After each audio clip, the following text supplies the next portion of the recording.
자, 오늘도 여러분을 오게 하신 주님께서 여러분에게 가장 중요한 그런 메시지를 하실 줄로 믿습니다.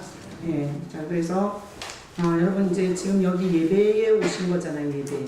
그죠? 예배에 오신 거죠. 그래서 제가 예전에 초신자 때 이렇게 신앙생활 하다가 교회가 나를 참 불편하게 한 적이 있어요. 초신자 때. 그래서 보니까 다 끼리끼리 놀고, 그리고 나 따시키고, 그리고 막 잘난 척하고, 그리고 나를 안 껴주고 막 그러는 것 같더라고요. 그래서 내가 어느 날 이렇게 생각했어요. 내가 불편한데 굳이 내가 그 교회 가서 예배 드려야 돼? 집에서 혼자 예배 드리면 안 되나? 이런 생각을 한 적이 있어요. 자, 여러분 중에 혹시 오늘 또 그런데 귀신같이 쪽집게같이 저에게는 왜 하지? 이런 사람이 또 있을 수도 있어요. 자, 근데 어쨌든 내 신앙이 어렸을 때 그런 생각을 했었어요. 불편하니까. 하나님은 전능하시고 전지하시고, 내가 어디서 예배 드리든지 하나님이 안 받아? 내가 꼭 불편한 그 교회까지 가서 예배 드려야 돼? 이런 생각을 한 적이 있어요.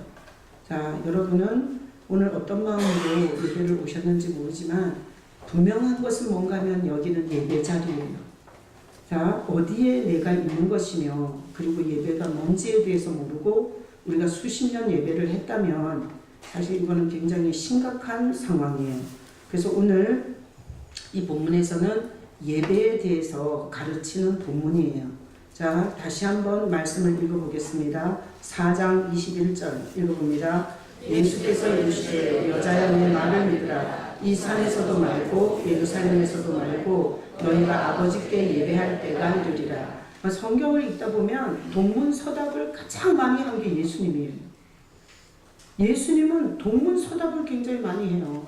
그래서 이 여자도 남편이 5이나 있었어요. 근데 그게 다 같이 남자가 안 됐어요. 그리고 6번째 남자랑 사는데 그것도 남편이 아니야. 남편 같지가 않아. 남편이 해야 할 역할을 하나도 못하고 있어서 남편이 없다고 그런지도 모르지만 어쨌든 이 여자가 남편이 없다 그랬는데 예수님이 우물가에 있다가 이 여자를 만나가지고 네가 남편이 없다는 말이 맞다. 이렇게 인정을 해줬어요. 그래서 이 여자가 자기 과거를 얘기한 적이 없는데 쪽집게같이 마친 예수님 앞에 이 여자가 궁금해서 예배를 어디서 드려야 되냐고 물어봐요. 예배를 어디서 드려야 되냐. 이게 그렇게 물어봤는데 예수님의 답이 오늘 21절이에요. 자, 거기 20절에 보면 우리 조상들은 이 산에서 예배하였는데 당신들의 말은, 그러니까 유대인의 말은 예배할 곳이 예루살렘에 있다 하더이다. 그러면서 21절에 자, 예수님의 답인데 예수께서 이르시되 여자여 내 말을 믿으라. 내 말을 믿어라. 그러면서 이 산에서, 이게 사마리아예요. 사마리아 산에서도 말고 그리고 예루살렘에서도 말고 너희가 아버지께 예배할 때가 이르리라 이렇게 말했어요. 자, 여자는 지금 뭐가 궁금한 거죠? 예배 장소가 궁금한 거야. 장소가. 왜 그런가 하면 자기네가 혼혈이 됐어. 혼혈이. 자기네가 이게 잡족이 됐어요. 그랬더니 정통 혈통이 깨끗한 유대 거기 유대 이스라엘 예루살렘에 사는 종교 지도자들이 이 더러운 피를 더럽힌 이 사마리아인들은 예루살렘 성전에 못 오게 했어요. 더럽다고. 너희들은 이미 술수 혈통을 잃었으니까 너네들은 하나님의 성전에 들어올 자격이 없다. 그리고 못 들어오게 했어요. 이 여자가 6번째 남자를 거치면서 인생이 도대체 어떻게 살아야 하는 거야? 도대체 어디서부터 잘못된 거야? 왜 내 인생은 계속해서 이래? 이러면서 하나님 앞에 좀 가서 물어보고 싶은 거야. 근데 못 오게 하는 거예요. 못 오게. 더럽다고. 혈통이 섞였다고. 그러니까 이 여자는 하나님께 가면 뭔가 답을 들을 수 있을 것 같은데 못 오게 하니까 이 쪽집게처럼 맞추는 이 선지자에게 물어보고 싶어. 어디서 내가 예배해야 되냐? 이러는데 아니 예루살렘에 가서 하라든지 아니면 성전 바깥에 서서 하라든지 아니면 걔네들이 못 오게 하니까 너 여기 사마리아 산에 아무데나 올라가서 해라 이러든지 아니 장소를 물어봤으면 장소에 대해서 답을 해줘야 되잖아요. 그런데 오늘 본문에 보면 전혀 장소와 상관없는 동문서답을 해요. 뭐라 그래요? 예배할 때가 있다고 얘기해요. 그러니까 이렇게 간단하게 이 본문을 보면 이거예요. 장소를 물어봤는데 때 얘기를 하는 거예요. 그러니까 이건 동문서답일 수 있어요. 시원하게 답해 주려면 장소를 물어봤으면 장소로 답을 해줘야 되는 거예요. 근데 이 구절이 너무나 중요해서 주님께서 넘기지 마시고 이 본문을 여러분에게 설교하도록 저를 붙잡으시고 놓지를 않아갖고, 나 사실 21절, 22절 그렇게 합해가지고 설교하려다가 이 21절 한 절만 갖고 설교하게 됐습니다. 여러분에게 오늘 하나님께서 귀한 은혜를 깨닫게 하시고 가르쳐 주시고 인도하시는 복된 시간이 되실 줄로 믿습니다. 아멘. 자, 그래서 예배가 뭐냐, 예배가. 자, 예배는 이게 죄에 빠진 인간이 하나님께 나아가는 어떤 형식이에요. 자, 그래서 예배라는 게 타락하기 전에는 예배라는 게 있었겠어요? 없었겠어요? 없었어요. 왜? 만드신 하나님과 피조물인 인간이 동거하고 있었어요. 그래서 예배라는 절차가 필요 없었어요. 그래서 그냥 함께 있었기 때문에 예배라는 절차 없이 인간은 항상 하나님을 뵙고 하나님의 음성을 듣고 그리고 하나님의 가르침을 받을 수 있었어요. 근데 인간이 죄가 들어오고 나서 인간은 하나님께 그냥 갈 수가 없게 됐어요. 반드시 예배라는 형식을 통해서 하나님께 가도록 돼 있어요. 자, 그래서 우리가 성경에서 가장 기억할 수 있는 예배가 뭔가 하면 올려줘 보세요. 창세기 8장 20절로 21절을 우리 다 같이 읽어보겠습니다. 노아가 여호와께 제단을 쌓고 모든 정결한 짐승과 모든 정결한 새 중에서 제물을 취하여 번제로 제단에 드렸더니, 자, 이게 노아. 우리가 아주 성경에서, 나는 성경을 읽으면서 이 노아의 예배가 잊혀지지 않았어요. 왜 그런가 하면 이때 당시에 사람들이 천사를 살았어요. 천년을 살았어요. 성경을 읽어보면 무드셀라 같은 경우에 969세를 살았어요. 그러니까 우리 지금 사는 연수의 10배를 산 거예요. 자, 그래서 노아 시대에 사람들이 수명이 엄청 길었는데 그 수명이 긴 사람들이 죄가 엄청 심해졌어요. 그래서 이 동성연애가 어마어마했고요. 그리고 하나님이 도대체 사람을 봐줄 수 없을 만큼 이게 죄가 관영해져요. 그래서 하나님께서 온 인류를 물로 심판하세요. 그래서 어떤 과학자가 천년을 살면서 자녀들을 낳은 걸 과학적으로 숫자를 계산해 보니까 100억쯤 되더래요. 100억. 그러니까 홍수로 죽은 인구를 100억으로 보더라고요. 한번 생각해 보세요. 100억이 갑자기 비가 쏟아지고 밑에서 이 지하수가 터져 올라오면서 하늘과 땅이 물로 맞닿으면서 오직 노아의 8명만 방주에 들어가서 살은 사건이 성경에 기록이 되어 있어요. 자, 이 노아의 가족이 방주를 타고 살아남았을 때 그 마음에 받은 이 충격이라는 게 이루 말할 수가 없을 거예요. 그리고 그 방주가 문이 열리고 그리고 바깥으로 나왔을 때 그때 노아가 첫 번째 한 게 뭔가면 여호와께 제단을 쌓았다. 성경에 기록합니다. 그러니까 이거는 무슨 딜을 하는 제단이 아닌 거예요. 내가 제단 쌓을 테니까 돈 좀 달라. 내가 제단 쌓을 테니까 우리 자식 좋은 학교 보내달라. 이런 딜이 아니에요. 자, 노아가 하나님 앞에 드린 이 제단은 그야말로 살려주신 것에 대한 감사였을 거예요. 그죠? 그래서 노아가 정결한 짐승과 정결한 새를 제물로 삼아서 하나님께 제사를 드렸어요. 이게 구약적인 어떤 예배의 모습이에요. 자, 그러면 그 다음 구절 읽어보겠습니다. 여호와께서 그 향기를 받으시고 그 중심에 이르시되 내가 다시는 사람으로 말미암아 땅을 저주하지 아니하니 이는 사람의 마음이 계획하는 바가 어려서부터 악함이라. 내가 전에 행한 것 같이 모든 생물을 다시 멸하지 아니하리니. 노아가 정결한 짐승을 제물로 삼아서 하나님 앞에 그렇게 예배를 드렸어요. 제사를 드렸어요. 그랬더니 하나님이 이거를 받으셨다 그래요.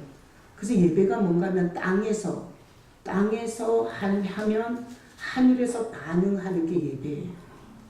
땅에서 하면 하늘에서 반응하는 거. 그래서 땅에서 노아가 제사를 드렸는데 하나님이 하늘에서 이 향기를 받아요. 그래서 예배를 여기까지만 해서 정리하면 땅에서 하면 하늘에서 반응하는 게 예배예요. 자, 그랬더니 하나님이 이걸 반응을 하세요. 이 노아의 예배를. 그러면서 뭐라 그러나 하면 땅을 저주하지. 다시는 사람으로 말하면 땅을 저주하지 않겠다 이런 약속을 줘요. 저주하지 않겠다. 이렇게 약속을 하시고 그 다음에 하나님이 사람의 마음에 계획한 바가 어려서부터 악합니다. 그러니까 뭐 태어나자마자부터 죄성을 갖고 못된 짓거리를 하니까 자, 내가 전에 행한 것 같이 모든 생물을 다시 멸하지 아니하리라. 그래서 하나님이 노아의 제사를 통해서 두 가지를 약속을 해요. 저주를 하지 않겠다. 그 다음에 멸하지 않겠다. 이 두 가지를 노아에게 약속을 해요. 자, 그래서 하나님 앞에 죄인이 나아가는 가장 하늘에서 화답하는 게 예배인데, 자, 하나님이 땅에서 드린 인간의 죄인의 예배를 제물을 가지고 제사를 드리면 하나님께서 하늘에서 저주하지 않겠다, 멸하지 않겠다 약속을 주는 이게 이제 노아의 예배에서 본 거예요. 자, 그러면 우리가 여기 정결한 짐승으로 이 노아가 드렸다 그러잖아요. 근데 우리가 창세기를 읽어보면 정결한 짐승은 몇 쌍이 들어갔어요? 7쌍이 들어갔어요. 7쌍이 방주로 들어가요. 그리고 부정한 짐승은 몇 쌍이에요? 2쌍씩 들어갔어요. 자, 퀴즈. 노아는 워낙 똑똑했기 때문에 정결한 짐승 7쌍을 자기가 생각해서 데리고 들어간 거다. 맞아요? 틀려요? 아니. 노아는 이유를 몰랐어요. 그냥 하나님이 정결한 짐승 7쌍을 데리고 그냥 끌고 왔어요. 노아가 막 잡으러 다니지 않았어요. 그냥 방주로 나오는 걸 그냥 들여만 보냈어요. 근데 나중에 보니까 뭐 할 때 필요해요? 하나님께 제사할 때 정결한 짐승이 필요한 거예요. 자, 그래서 어떤 인간도 똑똑한 지머리를 굴려갖고 하나님께 드릴 인간은 없어요. 하나님께서 주셔서 드리는 거예요. 여러분 오늘 헌금하셨어요? 하나님께서 주셔서 드린 거예요.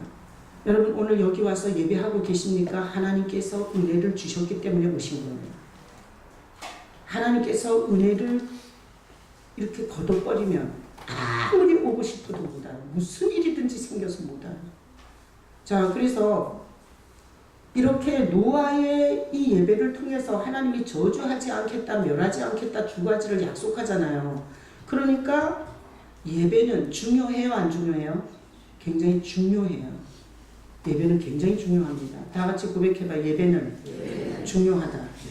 자, 그래서 다음 구절 레위기 4장 3절에 보면 이렇게 말씀했어요. 읽어봐요. 만일 기름 부음을 받은 제사장이 범죄하여 백성의 허물이 되었으면 그가 범한 죄로 말미암아 흠없는 수송아지로 속죄제물을 삼아 여호와께 드릴지니. 자, 그래서 죄에 빠진 인간은 반드시 하나님께 나아갈 때 뭘 갖고 나가야 돼요? 제물을 갖고 나가야 돼요. 제물을. 자, 그래서 여기 죄로 말미암아 흠없는 송아지로 제물을 삼아야 돼요. 흠없는 걸로.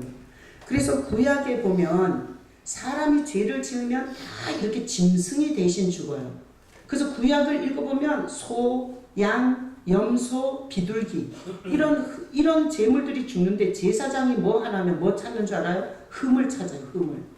그래서 뒤집어 보고 까보고 눈깔이 빠졌나 다리를 저나 그리고 이빨이 하나 빠졌나 이거 다 제물을 검사를 해요. 그래서 짐승이 털이 하얀데 검은 털이 배기잖아요. 그럼 그건 제물이 못 돼요.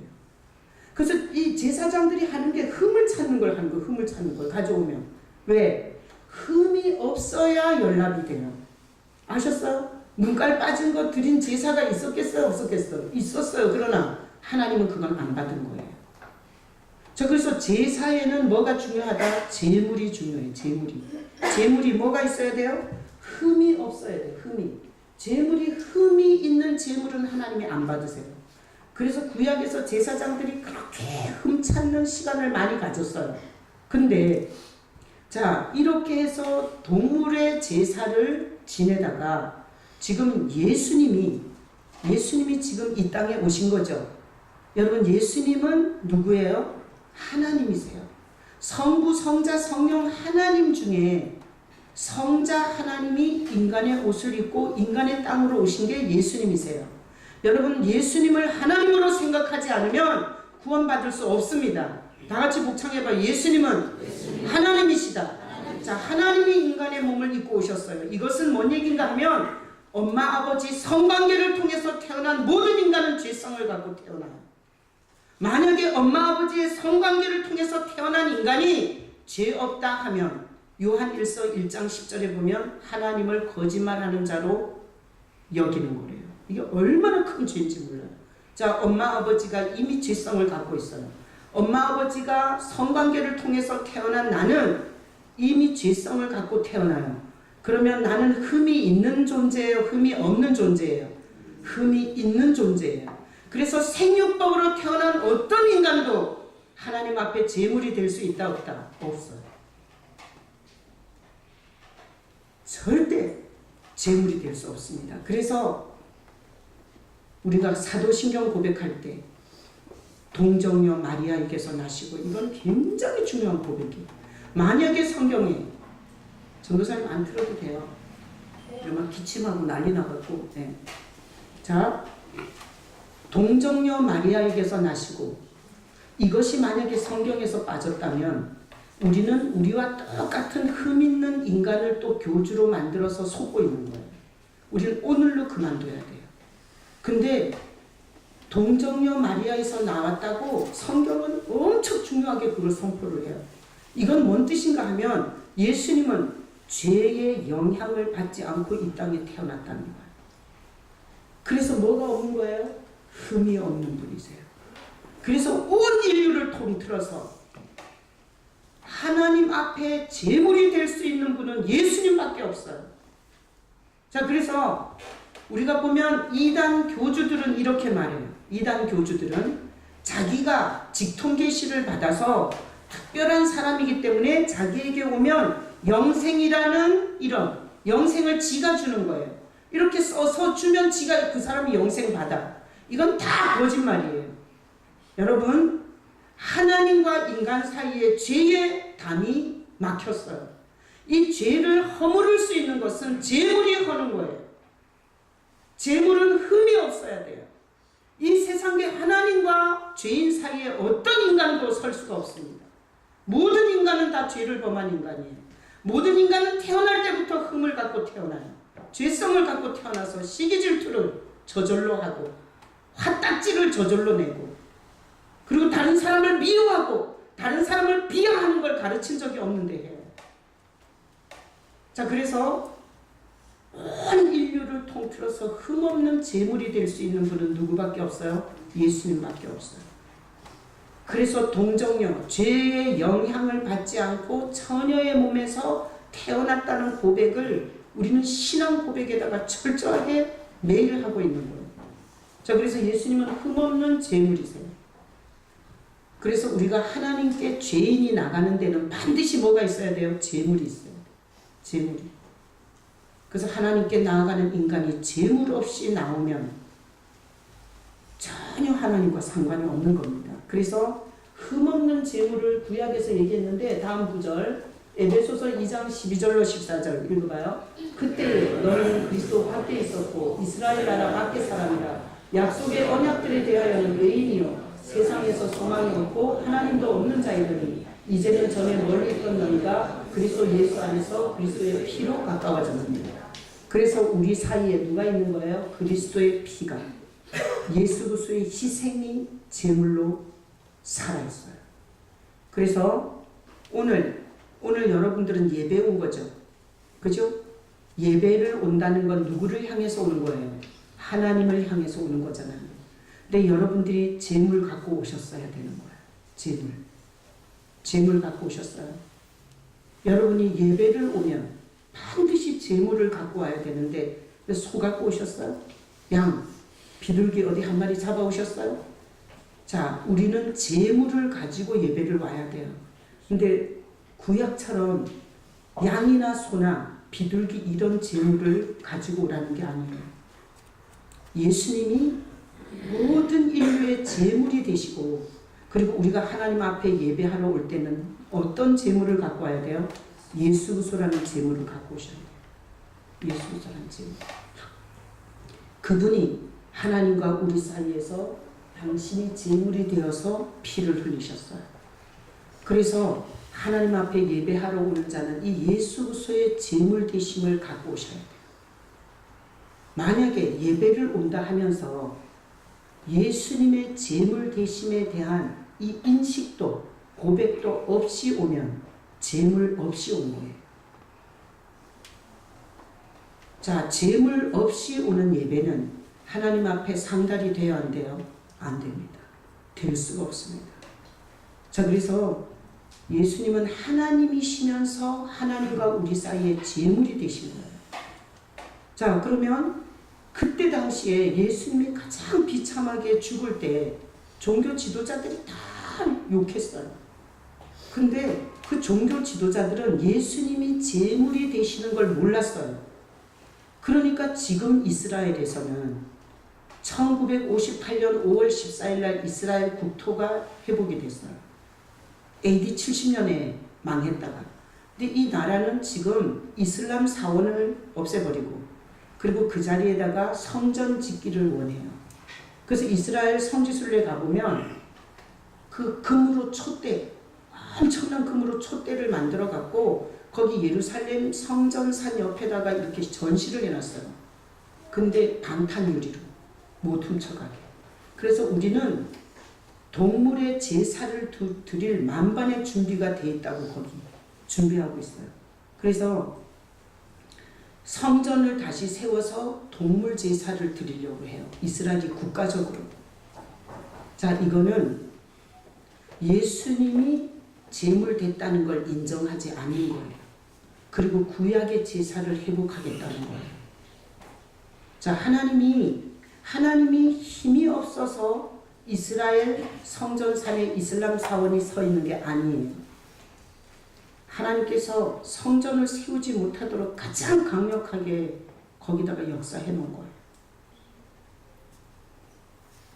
그래서 이스라엘은 민족적으로 예수소의 제물됨을 부인해요. 그리고 기회만 되면 다시 양을 잡고 소를 잡아서 하나님께 나아갈 준비를 하고 있어요. 이게 민족적으로 하나님에 대한 엄청난 대적이죠. 그래서 우리는 이스라엘이 그런 의도를 갖고 나가는 걸 보고 우리는 그 민족을 불쌍히 여기고 기도해야 돼요. 하나님이 완전한 제사, 단번에 드린 온전한 제물, 예수 그리스도로 대속을 하셨어요. 그래서 이방인들이, 이 눈이 열린 자들이 이스라엘 민족을 보면서 불쌍히 여기고, 우리나라 선교사들이 이스라엘에 굉장히 많이 들어가 있어요. 그건 뭔가 하면 그들의 이 복음의 눈을 띄워주기 위해서 자기의 사사로운 모든 욕심을 내려놓고 그 땅을 밟으면서 그 민족이 이 눈이 열리기를 기도하면서 거기서 사역하시는 거예요. 자, 그래서 예수님은 하나님과 우리 사이의 제물이세요. 아셨어요? 하나님과 우리 사이의 제물이 되신 분이 예수님이세요.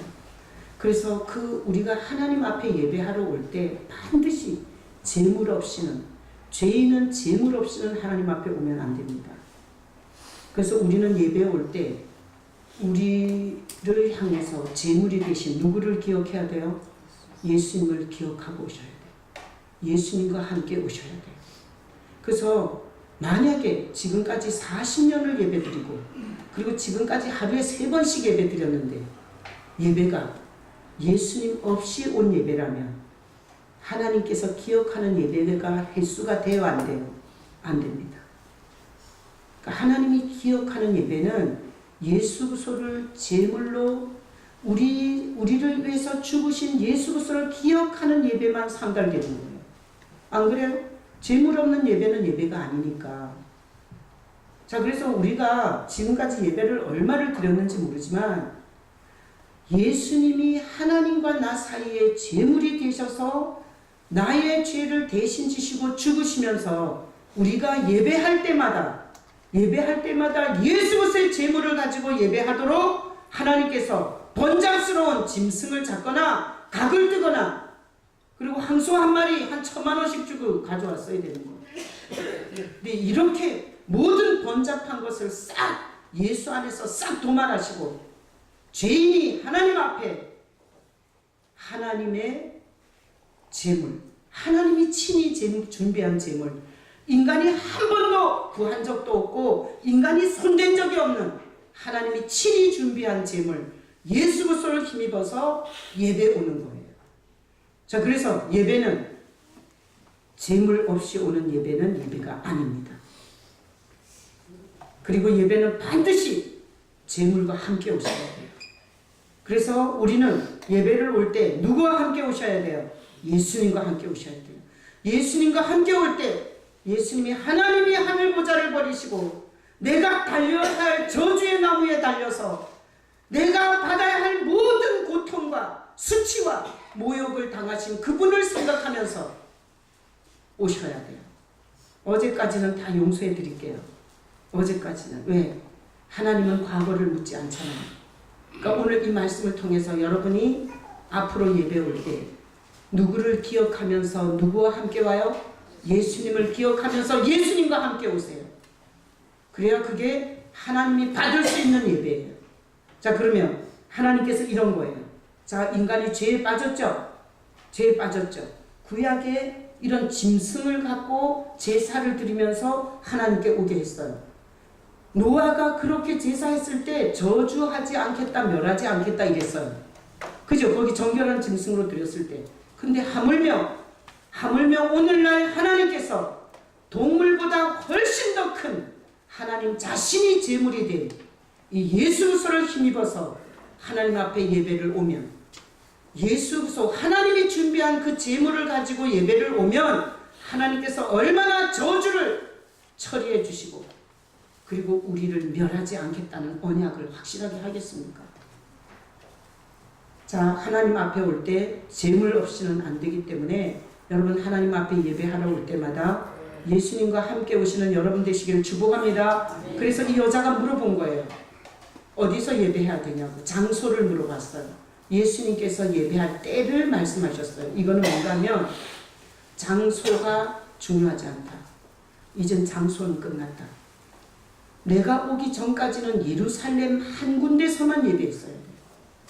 그래서 만약에 예루살렘 성전 외에 다른 데 성전을 생기면 하나님이 엄청 진노를 터졌어요. 근데 이제 예수님이 이렇게 말하는 거예요. 예루살렘 성전 이제는 끝났다. 내가 너의 죄를 위해서 죽고 부활하면 그때는 장소의 문제가 아니라 이건 때의 문제다. 내가 죄 처리하고 나면 그때부터는 진정한 예배를 드릴 수 있다. 라는 얘기를 한 거예요. 이 여자한테.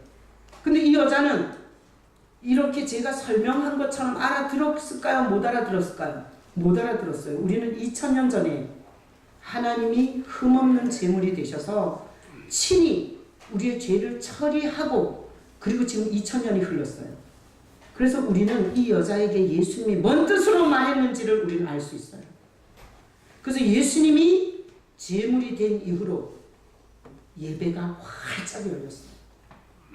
그래서 우리는 예수 그리스도를 힘입어 예배할 수 있는 복된 시대를 지금 살고 있는 거예요.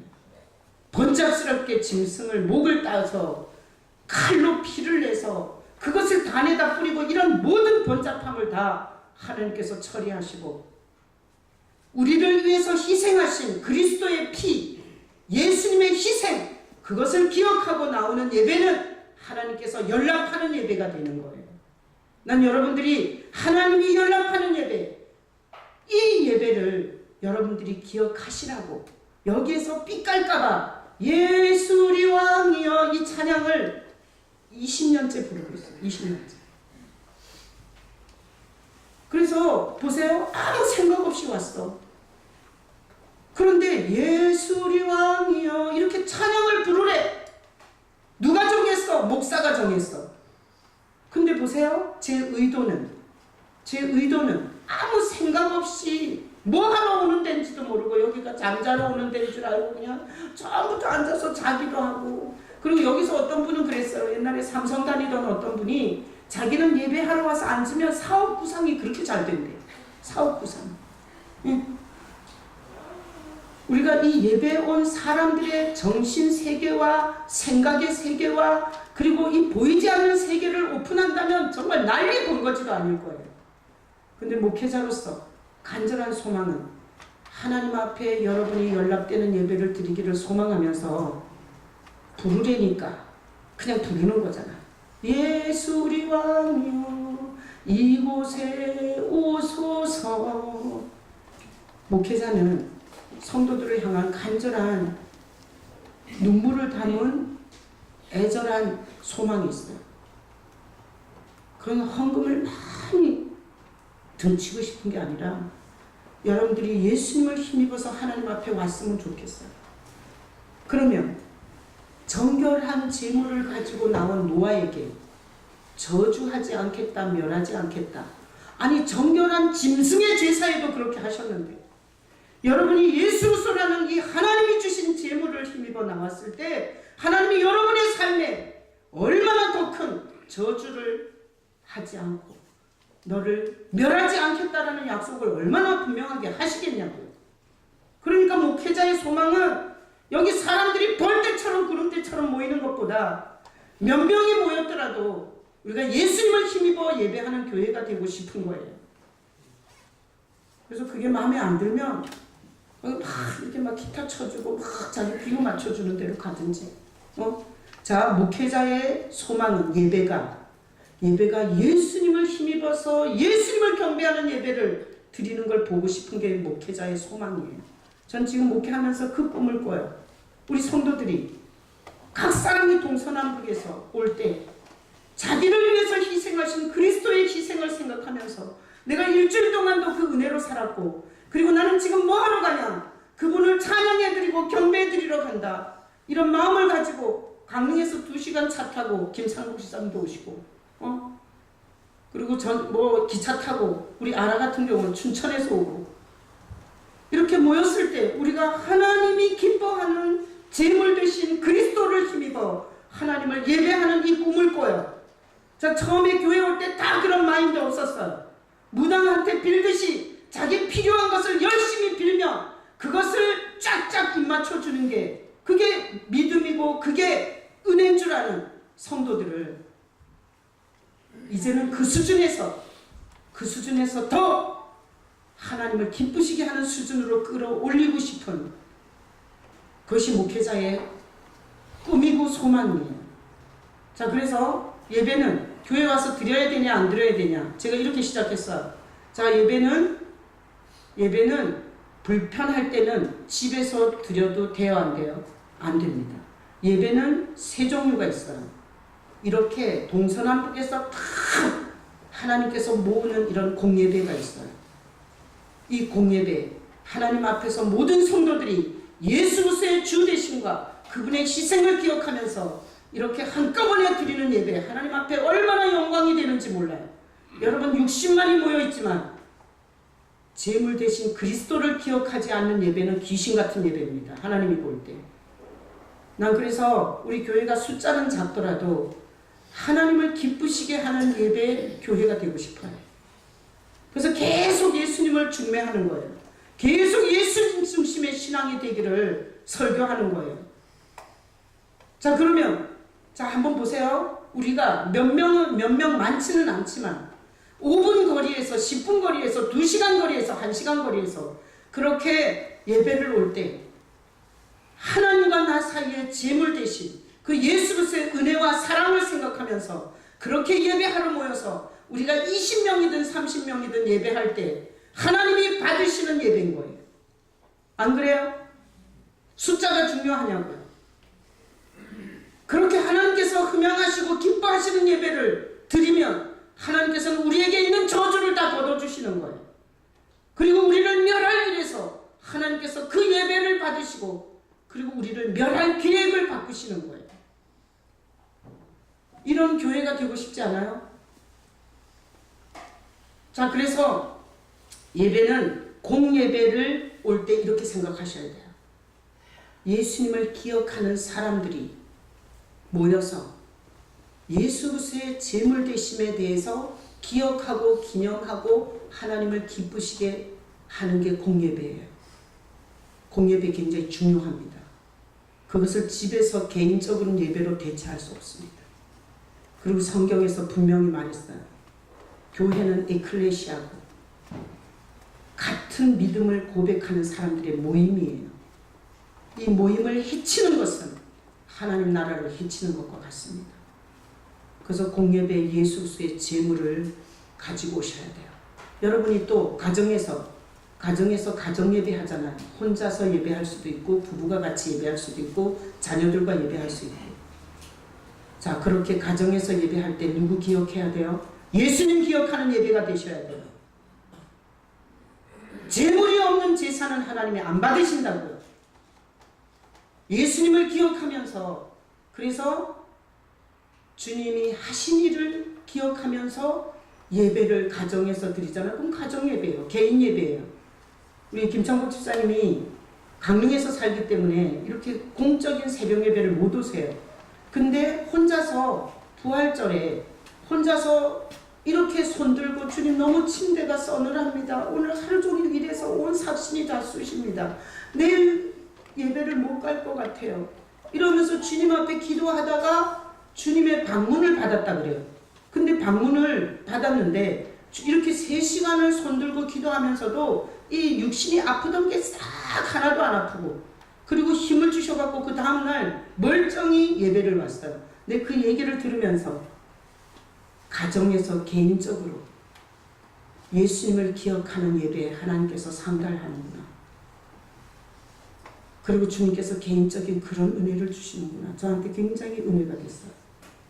여러분 개인적으로 시간을 정해서 주님을 예배할 수 있어요. 그때 예수님의 제물 되심을 기억하셔야 돼요. 하나님 앞에 연락되시려면, 야, 우리 부동산 오르게 40일 작정 예배하자. 이건 아니라는 거지. 그런 제목을 갖고도 주님이 우리를 위해서 뭘 하셨는지를 기억하는 예배가 돼야 된다는 거죠. 자, 그리고 우리가 또 할 수 있는 예배가 삶의 예배, 삶의 예배. 여러분, 삶의 모든 순간에 예수님을 기억하는 것 삶의 예배예요. 자, 그래서 삶의 예배는 장소와 시간과 모든 것을 초월해서 드릴 수 있는 게 삶의 예배예요. 자, 말씀 올려줘봐요. 에베소서 2장 12절로 14절 읽어봐요. 그는 우리의 가평이신지라 불로 하나를 만드사 원수된 것 곧 중간에 막힌 담을 자기 육체로 하시고. 그래서 하나님과 우리 사이에 막힌 담은 반드시 예수로 걸기 때문에 예수 그리스도의 제물 대신 인식 없는 예배는 그 자체가 하나님 앞에 상달이 될 수 없어요. 자, 다음 구절 창세기 4장 3절로 5절 읽어봐요. 세월이 지난 후에 가인은 땅의 소산으로 제물을 삼아 여호와께 드렸고 아벨은 자기도 양의 첫 새끼와 그 기름으로 드렸더니 여호와께서 아벨과 그의 제사는 받으셨으나 가인과 그의 제물은 받지 아니하신지라. 가인이 몹시 분하여 안색이 변하니. 자, 이 창세기 말씀에 예배는 다 받지 않아요, 하나님이. 그죠? 그래서 여기 보면 아벨은 받으시고 가인의 제사는 안 받았다 그래요. 근데 자 보세요. 가인은 땅의 소산으로 제물을 삼았어요. 자, 하나님과 우리 사이에 피 없는 제사는, 제물 없는 제사는 하나님이 안 받으세요. 그래서 이 가인이 드린 건 땅의 소산으로 지가 농사지은 보리, 지가 농사지은 이런 뭐 곡식 이런 걸 갖고 드렸어요. 자, 이거는 가인이 미워서 안 받은 게 아니고요. 가인은 자기 마음대로 드린 거예요. 하나님과 우리 사이는 피의 제사가 드려져요. 피의 제사. 왜? 죄의 삭은 사망이기 때문에. 그래서 여러분들이 만약에 하나님 앞에 오면서 이렇게 오시면 연락되지 않아요. 주여, 내가 성공해서 내가 사장이 됐어요. 이건 땅의 소산이에요. 내가 사장이야. 사장이 막 거들먹거리면서 자기가 이런 조그만 교회를, 거지 같은 교회를 내가 나가줘. 이게 땅의 소산이에요. 자기 프로필, 자기 성공한 직업, 그 다음에 자기가 뭐 부자, 많이 배운 거, 똑똑한 거, 이거 땅의 소산이에요. 이런 걸로는 절대 하나님 앞에 연락될 수 없어요. 자, 그래서 가인은 땅의 소산, 이것으로 가인이 미워서 거절한 게 아니라 하나님이 피의 이 제물이 아니기 때문에 안 받으신 거예요. 자, 아벨은 양의 첫 새끼와 그의 기름으로 드려요.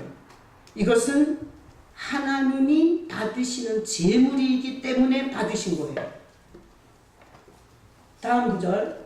자, 로마서 12장 1절 한번 읽어봐요. 그러므로 형제들아, 내가 하나님의 모든 자비하심으로 너희를 권하노니 너희 몸을 하나님이 기뻐하시는 거룩한 산제물로 드리라. 이는 너희가 드릴 영적 예배니라. 자, 오늘 예배에서 가장 중요한 예배. 자, 무슨 예배? 영적 예배. 자, 영적 예배가 뭔가 하면 이거예요. 자, 보세요. 우리가 죄성을 가진 인간으로서 하나님 앞에 나아갈 때 반드시 제물을 가지고 나가야 돼요.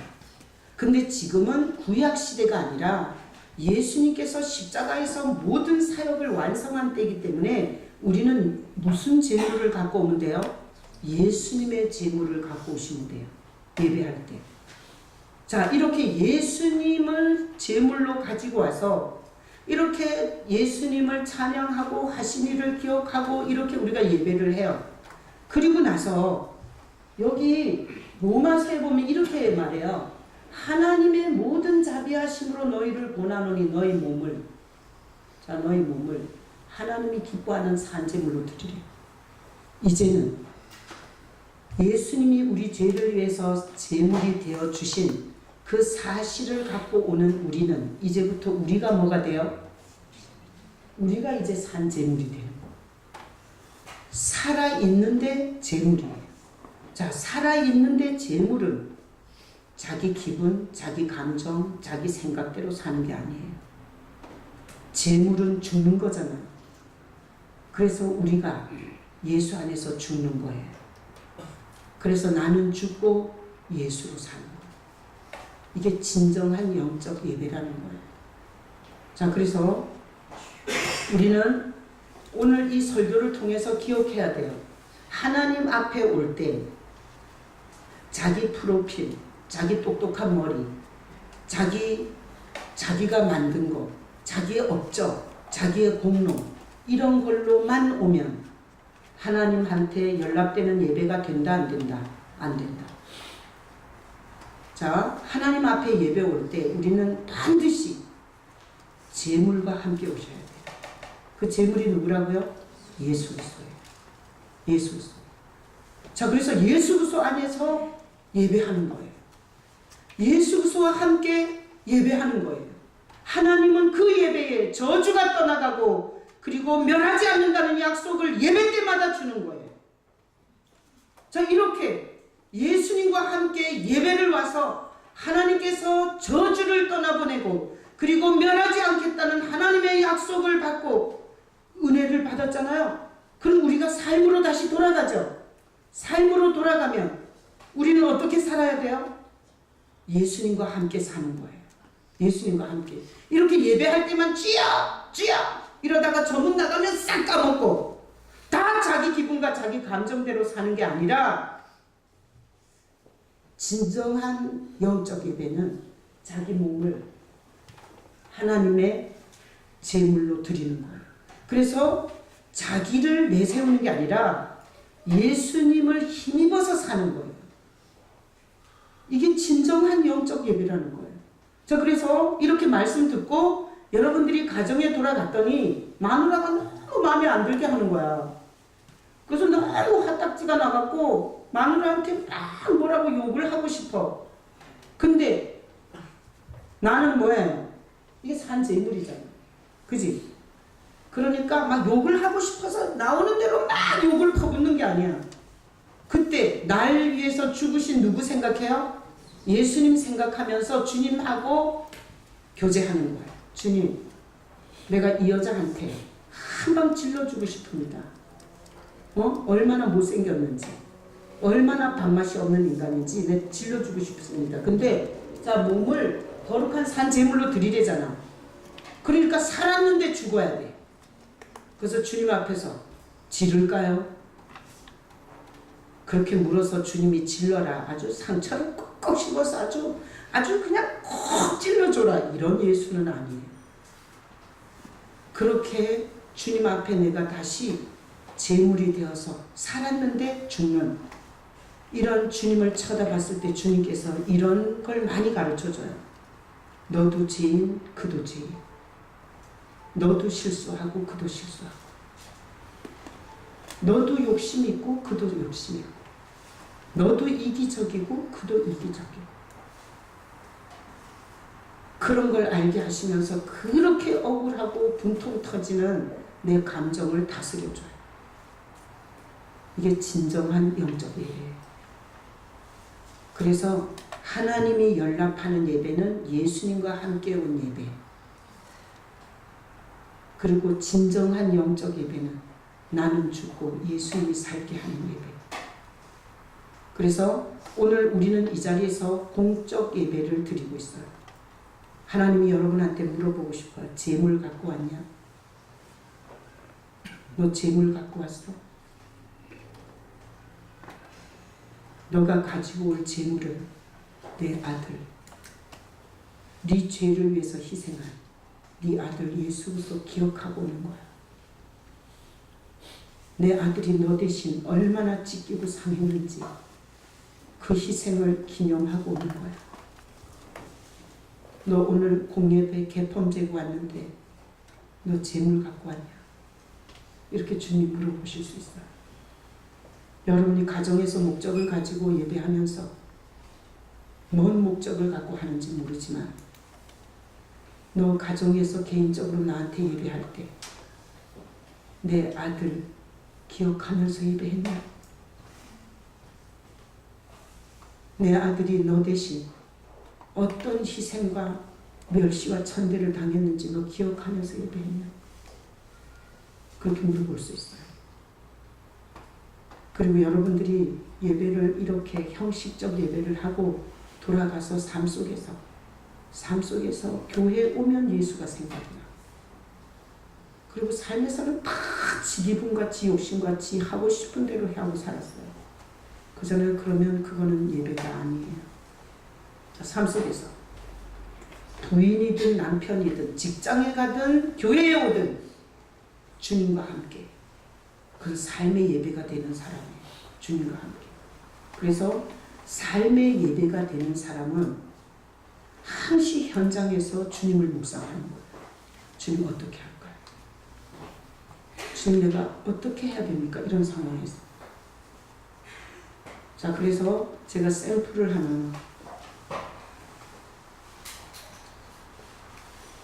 이제 윤구만 집사님은 굉장히 독특하신 분이세요. 교회의 공식적인 일에는 협조를 안 하세요. 근데 주일학교 교사는 축구라고 하시더라고요. 근데 남성교회나 뭐 이런 일은 협조를 잘 안 하신다고 하시 얘기를 하더라고요. 근데 제가 볼 때는 윤구만 집사님이 아버지가 이렇게 외국에 이렇게 일하러 나가셔갖고 엄마하고 둘이 많이 있었어요. 그래서 윤구만 집사님 이 어머니에 대한 이 굉장히 특별한 마음이 있어요. 그래서 그런가 저를 어려워하지 않아요. 저를 자기 엄마처럼 대해요. 그래갖고 무슨 일만 있으면 이렇게 장문의 카톡을 보내요, 나한테. 근데 제가 이게 삶의 예배에 좋은 케이스이기 때문에 제가 읽어드릴게요. 저한테 윤구원 집사님 보낸 카톡이에요. 이게 이제 삶의 예배의 한 모습이에요. 자,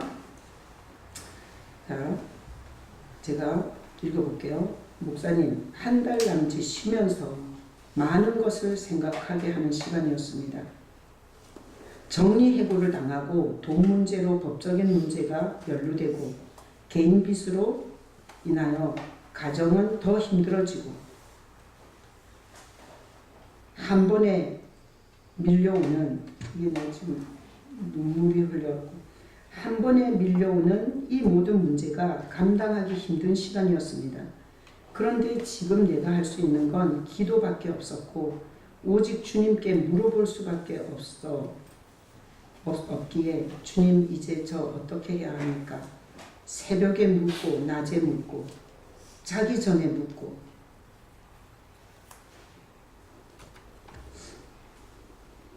답은 없지만 계속 물어보았습니다. 초조한 마음에 백수 생활도 어느덧 시간이 지나면서 익숙해질 때쯤 내 안에서 대만 업체에서 스카우트 제의가 들어왔고 같이 일하다 해고를 당한 동료들이 힘을 합쳐서 사업자를 내면서 저를 스카우트하겠다고 연락이 오는 것을 보면서 제가 기도하는 동안 주님이 일하고 계신다는 것을 알게 되었고 참으로 주님께 감사하고 또 감사했습니다. 그래서 또 기도했습니다. 주님, 이제 제가 어디로 가야 합니까? 대만 회사로 가야 합니까? 아니면 동료들이 세운 회사로 가야 합니까? 또 하루 종일 기도하며 묻기 시작했고 지난 주일 새벽에 주님이 주시는 생각은 지금 당장 급한 돈을 많이 주는 대만 회사보다는 너를 도와주려는 믿음의 신앙을 가진 동료들이 세운 회사에서 급여는 작지만 합력해서 서로 도우며 일하면 내가 도와줄게 하는 것 같았습니다. 그래서 이번 주 목요일부터 이 회사에 출근하기로 결정했습니다. 아직 풀어야 할 남은 문제가 있지만 그다지 걱정하지 않으려 합니다.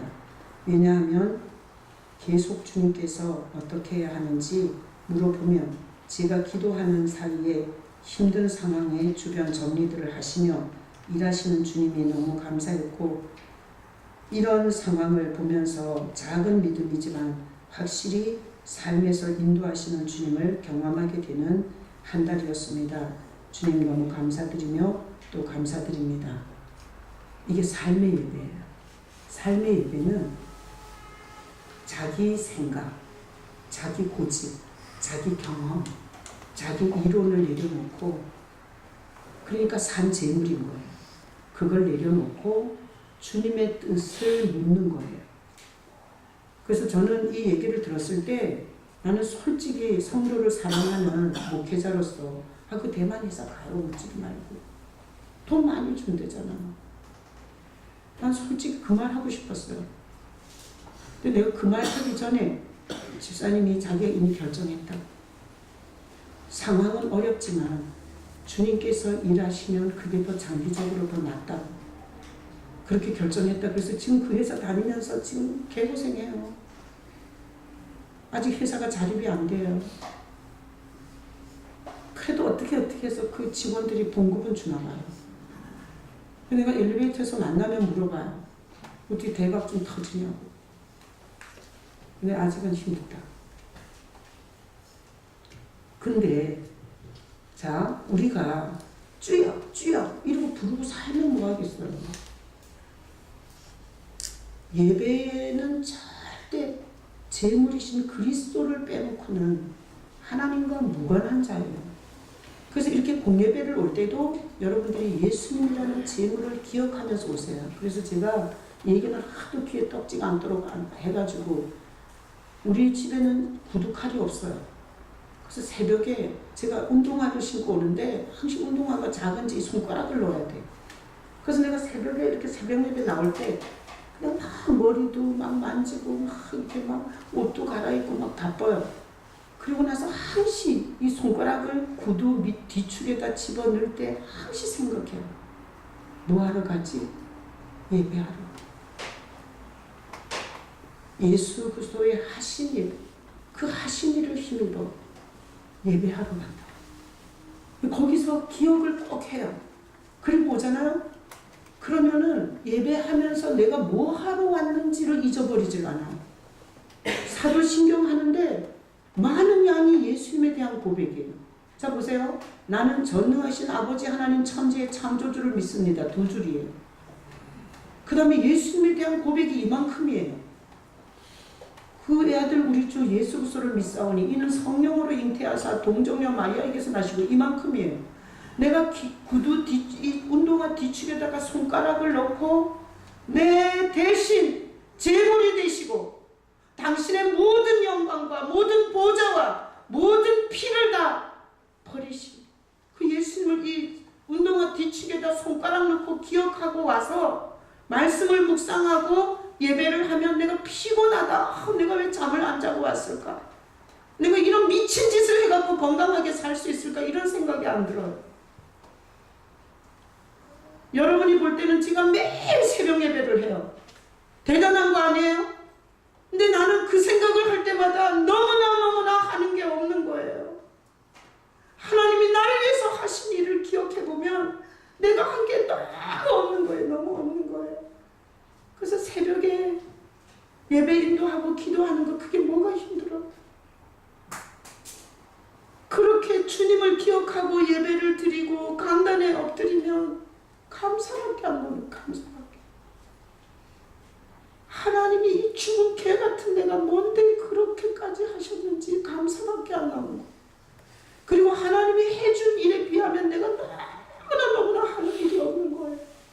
너무 죄송한 거예요. 그래서 어떻게 하면 하나님의 마음을 좀 시원케 하는 뭔가를 좀 할 수 없을까? 이게 뜨거운 눈물로 흘러요. 근데 한번 보세요. 하나님 앞에 예배하러 오면서 재물 없이 오는 가인처럼 지 프로필과 지 직위와 지 세상에 성공한 옵션을 갖고 온다고 생각해 보세요. 얼마나 거만을 떨겠어요. 거지 같은 네 목사한테 내가 나와주는 게 얼마나 적선하는 모습으로 오겠어요. 네? 돈이라도 몇 푼 벌어가지고 11조라도 바치면 얼마나 거들먹거리겠냐고요. 안 그래요? 그리고 여기 8층 청소를 1년 동안 작정한 사람이 있어요. 그거 갖고 얼마나 갑질을 하겠어요. 내가 1년 동안 청소해줬다 이거야. 그 목사로서 나한테 네가 뭐 해주냐 이거야. 이러지 않겠어요? 재물을 갖고 오는 예배와 재물 없이 오는 예배는 하늘과 땅 차이입니다. 그리고 이 세상에 분명히 지 에미엘이 뱃속에서 나왔으면서 자기가 마치 흠없는 자인 것처럼 영혼들을 도둑질하는 교주들은 또 얼마나 많냐고요. 어떻게 하면 좋아요? 그래서 나는 오늘 이 설교를 하면서 저도 앞으로 모든 예배 예수님의 재물 없이는 예배하지 않으리라. 내가 이 구절 한 구절 갖고 일주일 동안 묵상하고 설교 준비하면서 지금까지 전도사로도 예배했고 평신도로도 예배했고 그리고 목사가 되어서도 20년 예배한 거예요. 20년. 그럼 내가 교도소 가서 예배했고 소년원에 가면 불상 앞에서도 예배해요. 불상. 불교방. 아주 뒤에 부처님이 앉아 계셔. 그 불상 앞에서도 예배해요. 근데 솔직히 오늘 이 설교를 준비하면서 저 자신한테 물어봐요. 수많은 예배를 했는데 재물 갖고 온 예배가 얼마나 되나? 하늘 앞에서 돌아보게 됐어요. 그리고 가정에서 예배하는 거 지금 장로님이랑 저랑 하고 있거든요. 근데 지난달에는 천부여 의지 없어서 손들고 옵니다. 그 찬양 부르면서 이렇게 둘이 앉아서 이렇게 딱 예배를 드리면 예수님 생각이 나. 그잖아요. 이번 달에는 나 같은 주인 살겠어. 그런 찬양을 부를 때 예수님이 생각나. 그래서 그렇게 고백하고 찬양하고 그 짧은 성경 말씀을 읽을 때 얼마나 은혜가 되는지 몰라요. 아무런 설교도 없고 해석도 없는데 그 말씀이 그렇게 은혜가 되더라고요. 골로새서 3장 1절로 11절 위의 것을 찾으라. 땅의 것을 생각하지 마라. 그리고 계속해서 전 삶 속에서 내가 주님을 많이 생각을 해요. 운전을 할 때 그리고 이렇게 집에서 설거지하면서 그리고 밥을 하면서 난 우리 장모님이 토요일날 이하강 집사님과 오소영 집사님과 당구를 굉장히 좋아하더라고요. 그래서 얼마나 좋아하면 이 두 분이 바쁜 것 같은데 우리 장모님이 카톡을 먼저 보내요. 항상. 그래갖고 당구 치자고. 근데 어제도 친구들 개업해갖고 친구 동창 모임이 있는데 거기 안 가고 기다리는 거예요. 당구 치려고. 근데 이하건 집사님 세미나 가서 없다 그러니까 너무 실망을 하는 거예요. 그랬다가 오 집사님이 시간 된다 그러니까 막 갑자기 뭐 예수를 만난 것처럼 막 이게 온 영혼이 다 살아. 그래서 내가 생각해 봤어요. 당구를 치면서도 은혜 받을 수 있을까? 은혜 받을 수 있겠더라고. 내가 생각해 봤어요. 자, 당구가 뭐 특별한 공이 하나 있나요? 난 당구를 안 쳐봐갖고. 그래? 특별한 공 하나 갖고 막 이렇게 맞춰서 집어넣는 거예요? 아니에요? 그러면 그 특별한 공이 가서 맞춰가지고 뭐 이렇게 목적을 이루는 당구 그 뭐 게이지가 올라가는 거잖아요. 근데 내가 오늘 새벽에 우리 장로님이 너무 당구를 좋아해서 좀 이렇게 놀아줬으면 좋겠더라고요. 여러분 당구 잘 친 사람 우리 장로님하고 토요일날 좀 놀아줘요. 근데 내가 그냥 문득 생각을 해봤어요. 야, 당구 치면서도 은혜 받을 수 있겠다. 왜? 이게 큐대를 가지고 나 잘 모르는데 어쨌든 내 생각에 큐대를 가지고 요 특별한 공 하나 갖고 이렇게 톡톡 맞추는 거면 요 공이 예수 같지 않아요? 아니 당구 치면서 은혜 받을 수 있어. 근데 당구만 쳐봐. 정신과 영혼에 뭔 유익이 있겠냐. 안 그래요? 우리가 하는 모든 일 속에서 예수님과 연관된 은혜를 받을 수 있어요. 이거 이제 제가 뭐 인터넷에 올라가고 이러는데 이렇게 해서 좀 보기는 안 좋겠지만 제가 어느 날 유행가를 하나 듣게 됐어요. 근데 그 유행가가 뭔가면 내가 만일 하늘이라면 그대 뺨에 물들고 싶어 이 노래를 듣게 됐어요. 근데 와 내가 살아가면서 진짜 내가 뭐가 되고 싶더라. 날 위해서 죽어주신 예수님을 향해서 뭐가 되고 싶더라고. 근데 그 가사가 세상에 그 무엇이라도 그댈 위해 되고 싶어. 이게 내 가슴을 치더라고. 내가 예수님의 십자가를 몰랐을 때는 예배가 지긋지긋하고 봉사가 기름 종아리처럼 빠져나가고 싶고 다른 사람이 해주면 감사하고 나한테 안 오면 감사하고 이랬는데 제가 그 예수님을 만난 이후로 정말 뭐라도 되고 싶어요. 주님이 하신 그 은혜를 뭘로라도 좀 이렇게 해드리고 싶어요. 근데 그 가사가 그렇게 돼요. 세상에 그 무엇이라도 그댈 위해 되고 싶어. 그래서 제가 진짜 많이 울었어요. 그 유행가 속에서도 주님을 향한 노래가 되더라고요. 여러분 이렇게 폼재고 예배하면 뭐예요? 여러분 삶 속에 들어가서 예수님께서 어려움 중에 뭐라고 하는지, 내가 고민하고 어려울 때 뭐라고 하는지, 학생들이 시험지를 앞에 놓고 주님 내가 시험을 봅니다. 주님이 내 지혜가 아니라 주님이 지혜를 주셔야 합니다. 이런 게 예배 아니에요? 응? 학교에 가서 왕따 당하고 와서 주님 애들은 다 나를 왕따 시킵니다. 그러나 주님은 나를 버리지 않는 걸 믿습니다. 이러는 게 예배 아니에요? 삶 속에서 이런 예배가 진짜 예배 아니에요? 난 여러분들이 삶 속에서 주님을 경험하고 예배할 수 있는 그런 여러분 되시길 예수님 이름으로 축복합니다. 아멘. 이 시간